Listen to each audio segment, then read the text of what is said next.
या व्हिडिओमध्ये आम्ही एसक्यूएलच्या पायावर लक्ष केंद्रित करत आहोत, क्रिएट डेटाबेसची ओळख। संरचित डेटा संग्रहित करण्यासाठी ही पहिली आणि सर्वात महत्त्वाची पायरी आहे।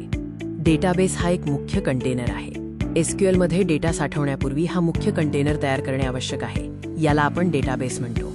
तुम्ही डेटाबेस तयार केल्याशिवाय टेबल्स बनवू शकत नाही। क्रिएट डेटाबेस कमांडच्या सिंटॅक्सची रचना पाहू। यात कृती, ॲक्शन क्रिएट, घटक, ऑब्जेक्ट, डेटाबेस ओळख, आयडेंटिफायर -डेटाबेस अंडरस्कोर नेम आणि शेवटी एक टर्मिनेटर असतो।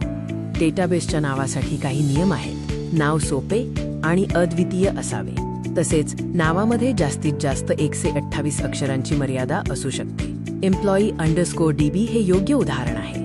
वेगवेगळ्या प्लॅटफॉर्मवर नियमांमधील फरक लक्षात घ्या। स्टँडर्ड एसक्यूएल आणि मायस्क्यूएल साठी क्रिएट डेटाबेस आवश्यक आहे, तर ऑरेकलमध्ये थेट क्रिएट टेबल कमांड वापरली जाते।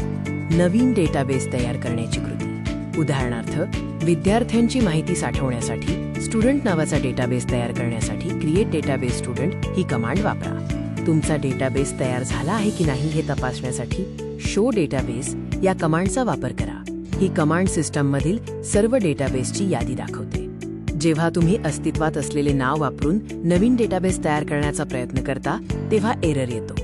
एसक्यूएल एकाच नावाने 2 डेटाबेस तयार करण्याची परवानगी देत नाही। नावाच्या संघर्षाचे निराकरण करण्यासाठी 2 मुख्य मार्ग आहेत। जर नाव अस्तित्वात नसेल तर क्रिएट डेटाबेस वापरा। जर ते अस्तित्वात असेल तर जुना डेटाबेस ड्रॉप करा किंवा रिप्लेस कीवर्ड वापरा। बायपास टूल म्हणजे क्रिएट ओव्हर रिप्लेस। जर तुम्हाला जुना डेटाबेस हटवून त्याच नावाने नवीन बनवायचा असेल तर create over replace database employee ही कमांड वापरा। आर्किटेक्टची टूलकिट सारांश, यात पाया रचण्यासाठी क्रिएट डेटाबेस, तपासणी करण्यासाठी शो डेटाबेस आणि बदल करण्यासाठी क्रिएट ओव्हर रिप्लेस डेटाबेस या कमांड्सचा समावेश आहे।